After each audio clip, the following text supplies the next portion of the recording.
오늘 우리가 선택한 느헤미야서에는 공동체의 이야기가 담겨 있습니다. 그리고 그 공동체가 회복되는 이야기, 그리고 어떤 모습으로 어떤 과정을 경험하며 회복되어지는가에 대해서 아주 선명하게 다루어지는 것이 바로 이 느헤미야서이죠. 느헤미야는 북이스라엘과 남유다가 각각 아수르와 바벨론에 의하여 멸망한 이후 포로기 시대 속에서 벌어진 일들을 다루어주고 있습니다. 그들이 본국으로부터 벗어나서 머나먼 타국 생활, 그 자리 속에 또 하나님의 은혜로 말미암아 유배 생활을 마치고 다시 본토 땅으로, 팔레스타인 땅으로 돌아오는 역사를 담은 내용들이 바로 이 느헤미야에 담겨 있는데, 느헤미야 앞에 나오는 에스라 성경과 이 느헤미야가 바로 그런 내용의 배경을 갖고 있습니다. 총 3차례에 걸쳐서 그들이 본국으로 돌아오게 됩니다. 이것을 우리는 포로 귀환이라고 이야기합니다. 그래서 첫 번째 돌아온 이들, 스룹바벨과 이들을 통해 돌아온 이들을 1차 포로 귀환이라고 이야기를 하고요. 그 다음에 두 번째로 에스라를 중심으로 2차 포로 귀환, 그리고 오늘 우리가 함께 보는 이 느헤미야는 세 번째 포로 귀환의 중심이 되었던 인물이기도 합니다. 페르시아에서 고위관리 역할을 감당했었던 느헤미야였습니다. 우리가 아는 것처럼 느헤미야는 술관원이었습니다. 그곳에서 그는 명예와 어쨌든 그 안전을 구하며 편히 살 수 있었습니다. 그러나 하나님이 주시는 마음을 견디지 못해서 이제 자신이 모시는 그 페르시아 아닥사스다 왕에게 요청합니다. 왕이시여, 내가 그 본토 땅에 감당해야 될 일이 있습니다. 그것을 알리고 수많은 이들과 함께 하나님의 역사를 이루는 내용이 바로 이 느헤미야서를 통해서 발견하게 되죠. 느헤미야가 가장 눈앞에 둔 중요한 과업이 있었습니다. 그것은 무엇이냐면 바로 무너진 예루살렘 성벽을 재건하는 일이었습니다. 느헤미야는 본국으로 돌아오자마자 그 현실을 목도했습니다. 처참하게 무너진 그 성이었습니다. 예루살렘이었어요. 그리고 하나님 나라 공동체가 무너진 것을 보게 되었죠. 그럼에도 불구하고 하나님이 허락하시고 열어주신 길을 따라서 성벽을 재건하는 작업을 시작하게 됩니다. 오랜 시간 동안 마음에 품었고 또 기도하며 이루는 그 하나님의 비전이 이제 이루어지는 것을 보게 되는 것입니다. 오늘 우리가 선택한 3장에 이르러서 느헤미야와 함께 돌아왔었던 이스라엘 본토로 돌아온 백성들과 그리고 먼저 돌아와서 정착해 있었던 이들과 함께 성벽 재건의 역사를 시작하는 것을 발견하게 됩니다. 오늘 본문 1절은 이렇게 시작을 합니다. 그때의 대제사장 엘리야십이 그의 형제 제사장들과 함께 일어나 양문을 건축하여 성별하고 문짝을 달고 또 성벽을 건축하여 한메아 망대에서부터 하나넬 망대까지 성별하였고, 예루살렘 성벽을 세워갑니다. 이제 시작하는데 그 가장 처음 언급된 자들은 누구냐? 바로 대제사장 엘리야십과 그의 가문 형제들이었습니다. 왜 성벽을 세워갈 때 이들이 가장 먼저 등장했을까요? 그것을 구분하기 위해서 우리는 이 짧은 1절 안에 찾아야 되는 단어들이 있습니다. 우선 그들이 어떤 문을 담당했느냐라는 겁니다. 바로 양문입니다. 그리고 그들이 그것에서 무엇을 합니까? 양문을 건축하고 문짝을 달고 성벽을 건축하더라. 그 가운데 반복되어져 나오는 수식어, 표현이 있습니다. 바로 성별했다라는 겁니다. 대제사장들이 양문을 건축하였고 그것을 성별하였다. 여러분, 이 단어들을 통해서 우리가 무엇을 떠올릴 수 있을까요? 우선 그 대제사장들이 그리고 제사장들이 성경 가운데 특별히 구약시대 속에서 제일 많이 관여하고 힘을 쏟았던 부분이 어디였는가를 우리는 한번 떠올릴 필요가 있습니다. 그 부분은 바로 제사였습니다. 오늘 우리로 치면 예배였어요. 하나님의 하나님 되심 그리고 하나님의 영광을 목도할 수 있도록 구별되고 헌신하고 쓰임받았던 이들이 바로 제사장 그룹이었습니다. 그런데 그들이 예루살렘 성전 재건 프로젝트에 가장 먼저 이름을 올리고 뛰어든 이들이 된 것이죠. 그리고 그들이 제일 먼저 회복시킨 문의 이름은 양문이었습니다. 여러분들 왜 양문이었을까요? 양문은 어떤 곳이냐? 이스라엘 백성들은 매년 3차례마다 절기가 되면 자신들 형편에 따라 동물을 끌고 예루살렘 성전으로 올라가야 됐습니다. 그 이유는 바로 하나님 앞에 이 제사를 드리기 위함이었어요. 근데 그 양을 데리고 들어오는 문이 있었습니다. 그것이 바로 양문입니다. 여러분 한번 그냥 상식선에서 한번 생각을 해보십시오. 여러분 성벽을 짓는 이유는 무엇입니까? 외부의 위협으로부터 그것을 보호하기 위해서 짓는 것이 바로 성벽입니다. 그럼 여러분 어디서부터 먼저 보수를 하고 손을 대야 하는 것이 맞을까요? 가장 위협되는 자리 아니겠습니까? 아니면 전략적 요충지라고 이야기하죠. 그분부터 먼저 보수하고 세워나가야지 어떻게 보면 정상적인 그 프로세스라고 우리는 이해할 수 있을 겁니다. 그런데 그들에게 있어서 가장 회복해야 되는 우선순위는 양문이었다라는 사실입니다. 그리고 그것을 찍고 그들이 그것을 성별하였습니다. 성별했다는 단어는 너무 잘 아시는 것처럼 거룩하게 구별했다라는 것이죠. 또 다른 번역은 이렇게 표현합니다. 봉헌했다라는 겁니다. 여러분, 물론 이 모든 성전의 역사가 하나님 앞에서 거룩하게 구별되어진 행위이고 역사입니다. 그러나 제사장 무리들이 하나님께 예배하고자 하는 백성들이 양을 데리고 오는 문을 성별했다라는 말의 의미는 무엇이겠습니까? 이 유대 공동체가, 이스라엘 공동체가 포로기를 마치고 가장 먼저 회복해야 되는 영역이 어디냐? 바로 예배라는 의미가 담겨 있는 겁니다. 여러분, 이스라엘 백성들은, 그리고 유대 공동체는, 하나님 나라 공동체는 예배하는 공동체라는 것을 아주 분명하게 전하려고 했던 것이죠. 우리가 성경을 읽을 때 함께 묶어서 보면 좋을 그 역사서들이 있습니다. 우리가 그것은 바로 역대기 이후의 책들인데 아마 종종 들어보셨을 겁니다. 좀 신학적 표현이긴 한데 흔히 신명기 사관이라는 것이 있고 역대기 사관이라는 것이 있습니다. 역대기 사관이란 무엇이냐면 포로기 이후에 쓰여진 책들이고, 그리고 포로기 이후에 있는 이들을 향해서 메시지가 쓰여진 책을 바로 이 역대기 사관이라고 표현합니다. 좀 더 쉽게 표현하면은 역대기 관점으로 쓰여진 역사서에는 조금 더 의도성이 있는 내용들이 담겨 있다라는 사실이에요. 그렇다면 무엇을 의도하느냐? 바로 이것입니다. 우리가 지금까지 이야기한 거죠. 하나님의 사람들에게 중요한 것은 바로 예배라는 것입니다. 하나님 나라 공동체가 돌아왔을 때 회복해야 되는 것은 바로 예배라는 사실이에요. 그래서 여러분들 역대기를 읽다 보면은 많이 나오는 게 어떤 내용들이냐면 성전을 짓는 내용이 나오고, 또 그에 따라서 찬양대에 대한 이야기들이 상당히 많이 나오게 됩니다. 그 뒤에 나온 에스라와 느헤미야도 마찬가지입니다. 예배를 무척 강조하는데, 이 예루살렘 성벽을 재건하면서 예배를 주관하는 제사장들이 또 예배와 가장 깊은 연관이 있는 양의 문을 하나님께 바쳤다라는 것을 기억할 때, 이것은 오늘 이 땅 위에 하나님 나라를 소망하고 하나님 나라 회복을 꿈꾸는 공동체가 추구해야 하는 것이 무엇이냐? 그 메시지를 오늘 우리에게 분명하게 전해주고 있다는 사실입니다. 바로 우리에게도 하나님과의 귀한 만남이 벌어지고 하나님의 영광을 경험하는 이 예배가 중요하다라는 사실입니다. 여러분, 예배는 단순히 종교 행위가 아니죠.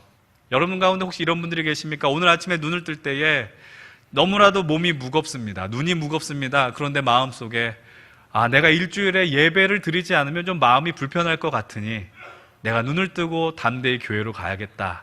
이런 마음으로 오신 분들이 계십니까? 그렇게라도 와주시면 너무나도 감사한 일이지만, 예배라는 것은 내가 예배를 이 시간을 지키지 않았기 때문에 마음이 불편해, 이 정도의 수준이 아니다라는 사실이에요. 예배를 통해서 우리가 경험하는 것이 있습니다. 하나님 나의 삶의 주인이 되어주시고 나를 책임져 준 분이시고, 내가 그래서 어떤 상황 속에서든지 주님을 보겠습니다. 이 믿음의 고백이 이 자리에서 벌어지게 되는 것이죠. 한국적 상황에서 우리들이 예배를 참 많이 드립니다. 어떤 예배들이 있어요? 특별히 어떤 사업을 시작할 때 우리는 흔히 개업 예배를 드린다고 이야기를 합니다. 또 어떤 아이들이 태어나서 1년을 살면서 이제 우리는 돌 예배를 드린다고 합니다. 재미있는 것은 돌 예배를 드리면서 돌잡이도 같이 한다는 사실이 재미있는 것이죠. 여러분, 왜 그 예배를 드릴까요? 우리 일면에 이런 마음이 있는 것이죠. 내가 개업 예배를 드리면 하나님이 이 사업을 성공시켜 주실 거야. 우리가 돌 예배를 드리면 이 아이가 잘 살 거야. 물론 그런 마음이 있지만 가장 중요한 메시지는 이것입니다. 이 사업 역시 주님의 손에 달려 있습니다라는 것을 고백하는 거예요. 나의 자녀가 주의 손에 달려 있습니다를 고백하기 위해서 그 예배를 드리는 것이죠.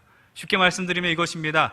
우리의 것은 우리의 것이 아니라 바로 하나님의 것입니다. 우리 삶의 주도권은 나에게 있는 것이 아니라 주님 당신에게 있습니다라고 넘겨드리는 것입니다.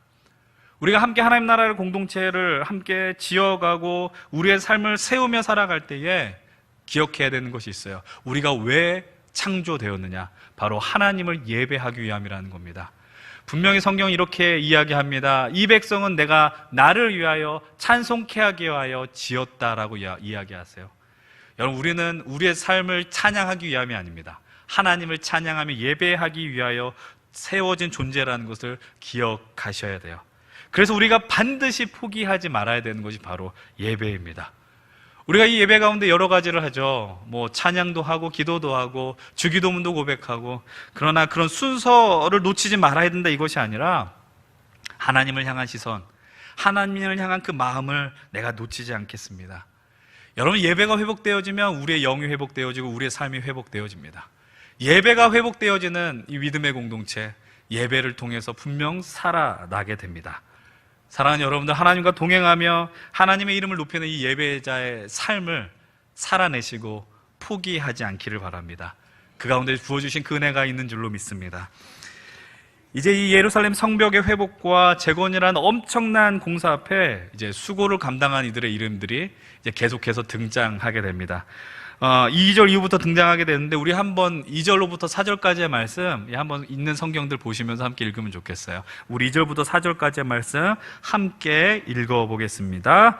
그 다음은 여리고 사람들이 건축하였고, 또 그 다음은 이므리의 아들 삭굴이 건축하였으며, 어므는 하스나의 자손들이 건축하여 그 들보를 얹고 문짝을 달고 자물쇠와 빗장을 갖추었고, 그 다음은 하코스의 손자 우리의 아들 무레못이 중수하였고, 그 다음은 무세사벨의 손자 베레게의 아들 무술람이 중수하였고, 그 다음은 바하나의 아들 사독이 중수하였고. 이 본문에서 가장 많이 나오는 단어, 문장 표현이 있습니다. 바로 오늘 말씀의 제목인 그 다음은 이라는 표현입니다. 그 다음은.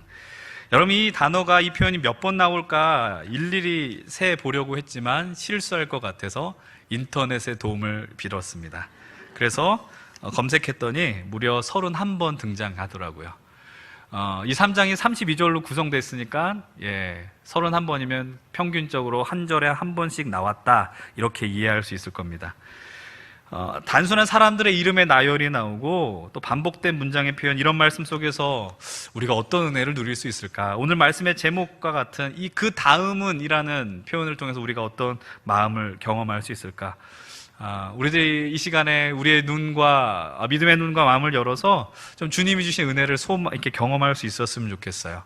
그 다음은을 통해서 우리가 만날 수 있는 은혜는 무엇일까? 발견해야 되는 것은 바로 이것입니다. 첫 번째로는 하나님께서 바로 오늘 우리의 삶의 자리에서 맡겨주신 자리가 분명히 있다라는 사실입니다. 하나님 오늘 우리의 인생 속에서 주신 자리가 있다라는 거예요. 오늘 본문에는요 38명의 이름이 등장하고 42개의 그룹의 이름이 등장을 하게 됩니다. 이들에게 맡겨진 일은 무엇이냐? 성벽을 보수하는 일입니다. 오늘 느헤미야 3장에서 그 다음은이라는 표현만큼 많이 나오는 표현이 있습니다. 그것은 바로 누구가 누구에게 자신들에게 맡겨진 곳을 중수하였다라는 표현입니다. 중수했다라는 것은 어려운 게 아니에요. 보수했다라는 표현이에요. 적어도 80여 명, 아니 그 가문의 대표적 사람들의 이름이 언급된 것으로 볼 때에 적어도 이 역사에 수천 명의 사람들이 함께 하였음을 우리는 알 수 있습니다. 그런데 그들에게 각자의 성벽과 성문을 보수하는 역할들이 주어졌다라는 것이죠. 여러분, 오늘 이 본문이, 이 성경이 오늘 우리에게 주는 메시지는 무엇이냐? 그들이 그들 자신에게 맡겨준 자리를 충실하게 감당했다라는 사실입니다. 특별히 느헤미야는 각 담당 사역들을 그들에게 주을 때에 사는 곳에서 가까운 곳의 자리를 보수하도록 명령했다라는 사실입니다. 오늘 우리가 살아가는 이 현실을 보면요, 많은 분들이 이 나라를 걱정합니다. 특별히 많은 그리스도인들이 대한민국을 놓고 기도하고, 또 특별히 한국교회를 위해서 기도합니다.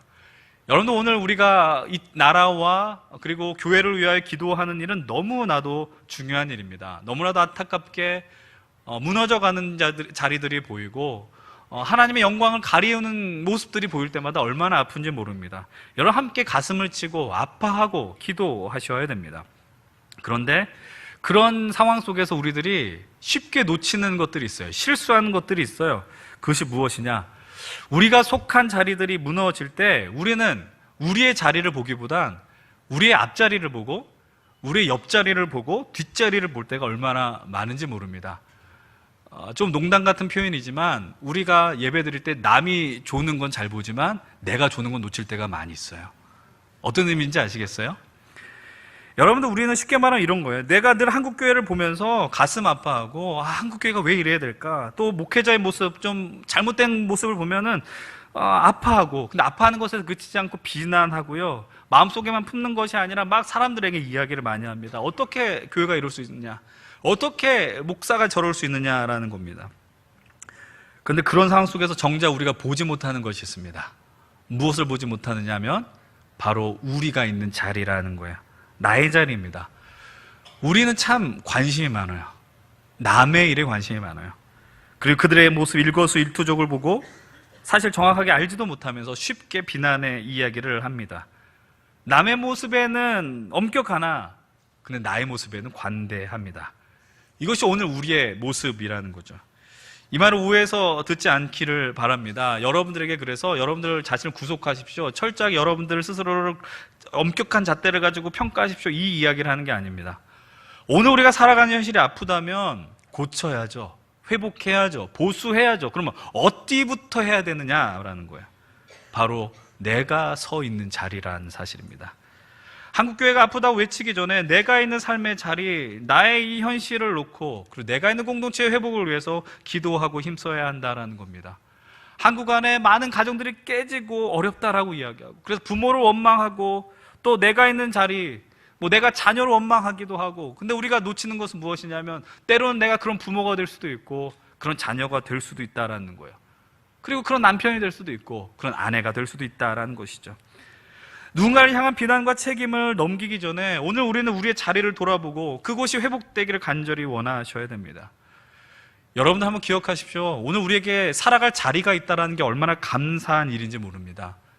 이 자리라는 건 내가 단순히 일할 수 있는 직장이 있고 가정이 있다 이런 것이 아니라 내가 정말 살아 숨쉬고 있다라는 거예요.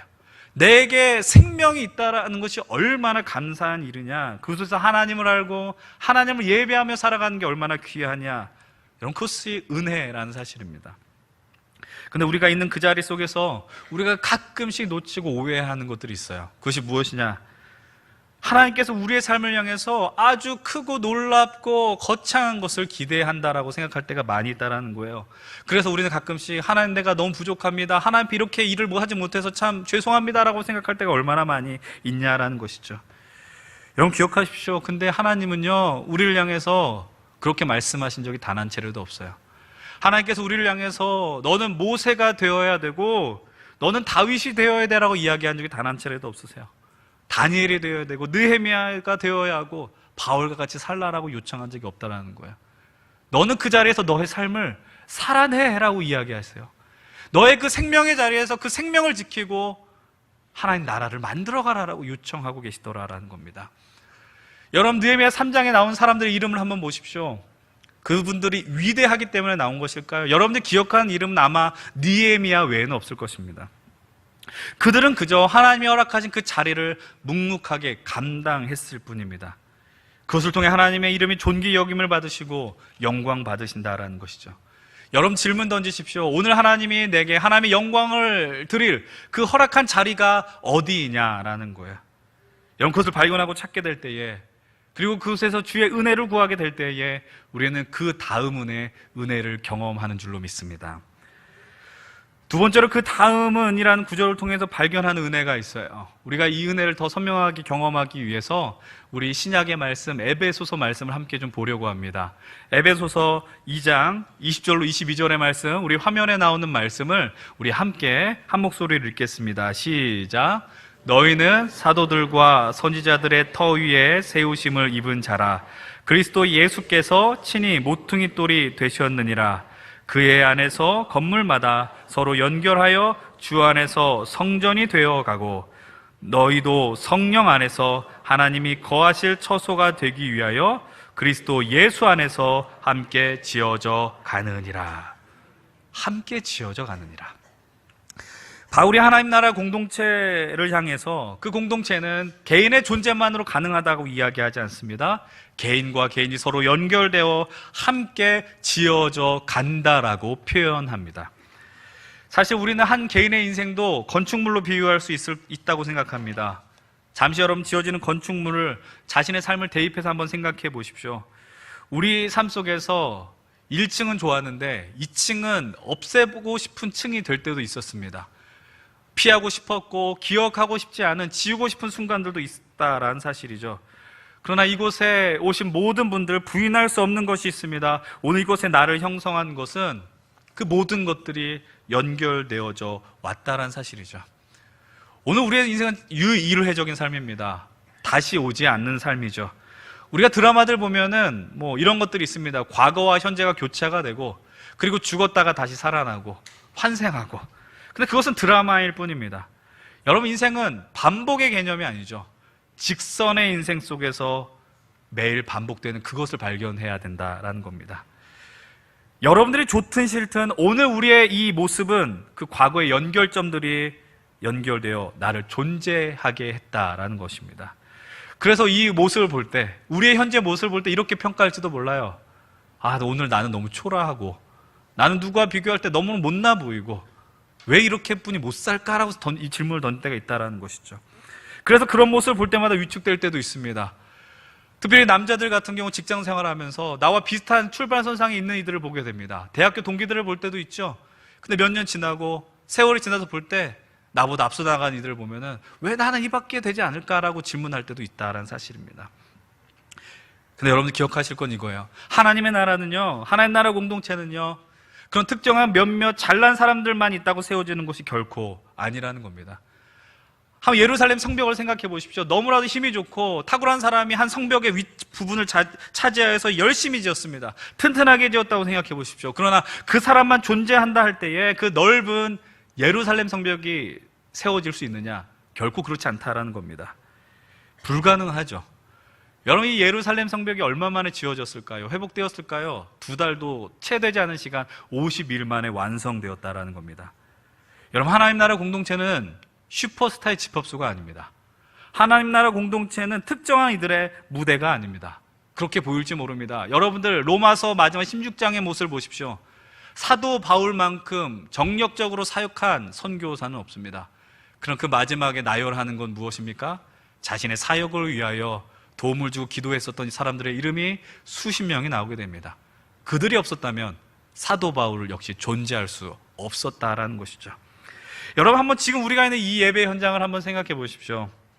이곳에 보여지는 저 같은 설교자, 아주 귀한 찬양을 드린 우리 2부 찬양대, 그들만 존재하면 이 예배는 완벽한 예배이고 이상 없이 예배가 드려지는 것이겠습니까? 그렇지 않습니다. 보이지 않는 곳에 수고하고 애쓰는 이들이 있습니다. 더 뒤에서 조명과 영상, 음향으로 수고하는 분들이 계시고, 여러분들이 오실 때 주보를 나눠드리며 애쓰는 안내팀들이 계시고, 또 헌금위원으로 수고하는 분들이 있고, 저기 식당에서 음식으로 섬기는 분들이 있고, 여러분들이 차를 타고 올 때 안전하게 주차할 수 있도록 안내하는 분들이 계시죠. 찬양이 좋으면 되고 설교만 좋으면 되고, 그런 식으로 우리는 온전한 예배를 드릴 수 없다라는 것이죠. 여러분, 기억하셔야 됩니다. 오늘 이 시대는 결코 홀로 존재할 수 없는 시대입니다. 아니, 하나님께서 우리를 홀로 존재할 수 없게 만드셨습니다. 창세기 2장을 보면은 아담이 혼자 있는 것이 좋지 않다 해서 하나님께서 하와를 허락해 주시죠. 이 이야기는 단순히 결혼에 대한 이야기, 배우자에 대한 이야기를 뛰어넘어서 우리 인간이란 존재는 함께 해야만, 연결되어야만 인간다움을, 하나님의 창조 원뜻을 회복할 수 있다라는 것입니다. 오늘 우리가 살아가는 시대에 이런 단어들이 쓰입니다. 각자 도생이라고 이야기합니다. 각자 다 삶을 살아내야 된다는 것이죠. 나만 아니면 되고 자신의 생존을 위한 싸움들이 여기저기서 벌어지고 있고, 그래서 누군가를 짓밟지 않으면 살아남을 수 없는 과격한 현실을 우린 살아가고 있습니다. 여러분들에게 부탁드리는 것은 이런 시대적 흐름을 과감하게 거절하셔야 됩니다.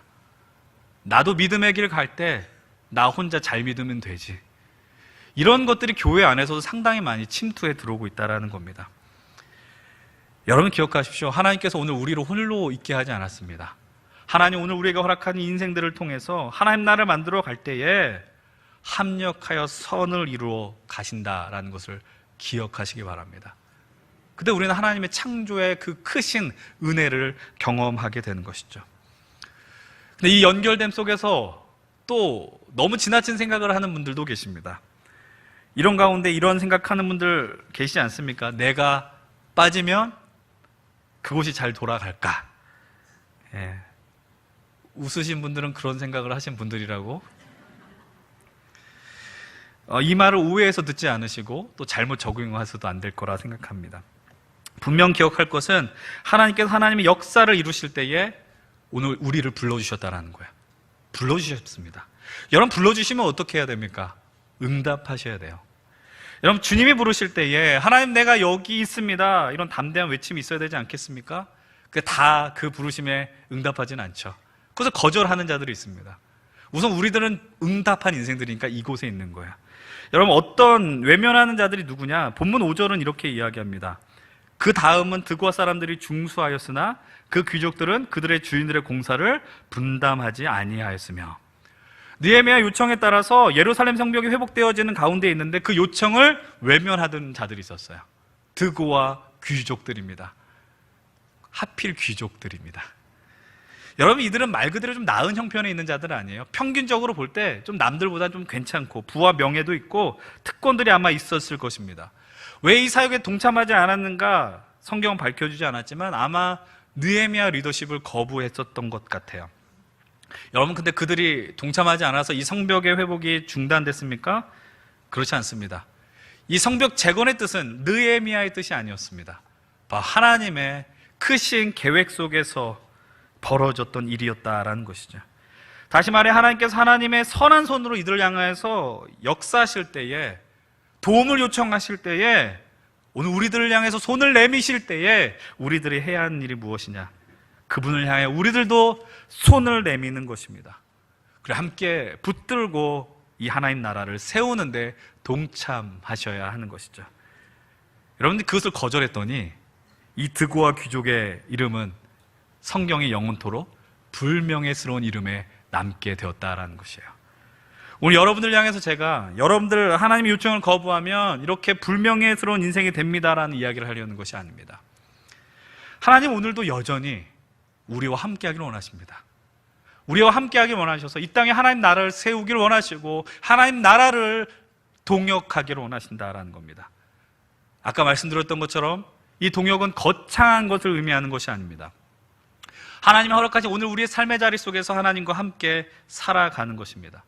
그 자리에서 하나님을 의지하는 것이며, 망가져가는 이 세상 속에서 우리가 속한 공동체가 내가 있는 자리를 통하여서 하나님의 참 평안과 평강이, 샬롬이 임하도록 살아가는 것, 내가 받은 하나님의 은혜와 사랑이 그 자리에 흘러가게 하는 것, 그것이 하나님 나라에서 동역하는 것이죠.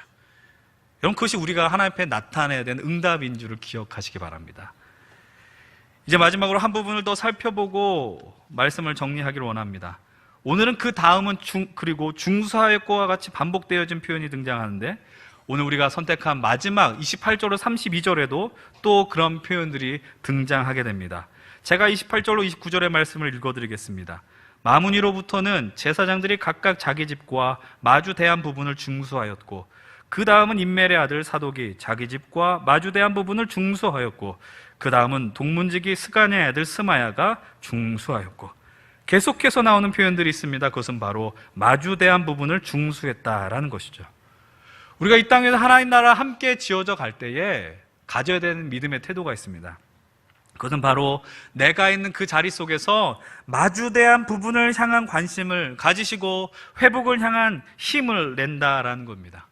쉽게 말씀드리면 오늘 내가 있는 이 자리에 좀 더 힘을 내어서 내가 있는 자리만이 아니라 나의 가정과 집만이 아니라 그 다음 나의 옆, 나의 손이 닿는 그 자리의 회복을 위해서 살아간다라는 것이죠. 이 모습을 우리는 이런 단어로 표현할 수 있습니다. 헌신이라는 겁니다. 여러분, 요즘 같은 시대 속에서 헌신하십시오라는 말을 할 때 그 말을 듣는 분들은 거의 없습니다. 설교 가운데서도 여러분들 헌신하셔야 됩니다라는 표현, 강요한다고 해서 반응하지 않습니다. 여러분, 그런데 우리 인생 속에서요, 헌신할 수 있는 순간이 오더라고요. 헌신이 그런데 헌신으로 다가오는 것이 아니라 기쁨으로 다가올 때가 있어요. 그때가 언제냐? 하나님의 은혜와 사랑과 직면할 때입니다. 하나님과 은혜의 사랑을 경험하게 되면 우리 안에 뜨거움이 몰려옵니다. 내가 그 은혜와 사랑에 어떻게 반응할 것이냐? 하나님께서 나를 사랑하셔서 오늘 구원의 역사를 베풀어 주셨고, 내가 감히 죄인인데 이 예배 자리에 설 수 없음에도 불구하고 주님이 불러주셔서 이 자리에 있는 것, 그 감격으로 인해서 우리는 헌신의 삶을 살게 되는 것이죠. 하나님의 부르심 가운데 응답할 수 있게 되는 것입니다. 그래서 정말 헌신하는 분들은 헌신한다고 이야기하지 않습니다. 하나님의 사랑에 감격하여 나오는 믿음의 반응이라고 이야기하죠. 우리가 계속해서 사역하는 것이 힘겨운 것은 이런 이유입니다.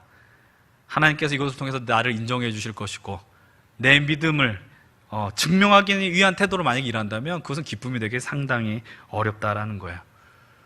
오늘 두 번째로 많이 나온 표현이 중수했다라는 표현인데 그 단어의 원뜻은 이런 거예요. 강하게 하고 용기를 낸다는 거예요. 헌신이라는 건 용기를 내는 거예요. 헌신은 강하게 해야지 헌신할 수 있는 거예요. 근데 그 은혜와 사랑이 나로 하여금 강하게 해요. 하나님의 은혜와 사랑이 나에게 용기를 내게 해요. 그래서 오늘 이 땅 위에서 그냥 나만 잘 믿고 잘 먹고 잘 살아야지가 아니라 하나님의 나라를 세우겠노라라고 결단하게 만든다라는 사실입니다. 오늘 이 자리에 함께 예배하는 우리 귀한 포에마 예수계수 성도님들에게 이 하나님의 놀라운 사랑과 은혜가 간절하게 깊숙이 경험되어지길 간절히 원합니다. 오늘 우리가 그 은혜와 사랑을 분명하게 인식하게 될 때 오늘 우리가 그냥 한번 오늘 예배 드리는 것으로 기뻐하는 것이 아니라 하나님이 허락하신 그 삶의 자리 속에서 그리고 이 예배 공동체 안에서 교회 안에서 그리고 세상 속에서 내가 하나님의 사람으로 더 적극적으로 살겠노라, 이 고귀한 단어, 그 헌신의 삶을 살아내는 줄로 믿습니다. 저도 그런 인생이 되고 싶고 여러분들도 그런 삶을 살기를 간절히 원합니다. 여러분들 향해서 헌신하십시오, 인생을 거십시오, 이런 문장을 사용하지 않더라도 하나님이 우리를 향해서 베푸신 그것이 얼마나 큰데 그것 때문에 내가 감동할 수 있고 내가 살아낼 수 있다면 내가 이 모든 것들이 단순히 교회 안에서의 사역을 의미하는 것이 아니라 나의 삶의 모든 것이 하나님께 영광되길 원합니다. 그 믿음의 반응이 나올 줄로 믿습니다. 오늘 이 수많은 표현들을 통해서 우리가 감당해야 되는 모습이 무엇인지 나누었습니다. 다시 말씀드립니다.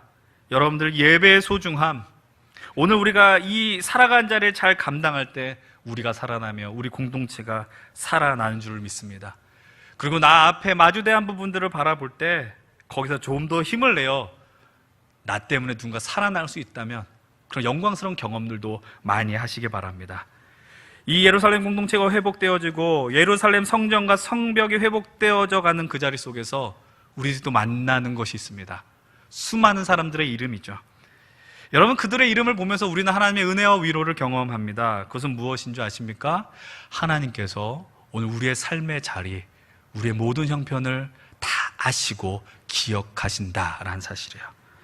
예루살렘 성벽 재건의 현장 속에서 많은 사람들이 충실히 그 자리에서 자기의 사명을 감당했습니다.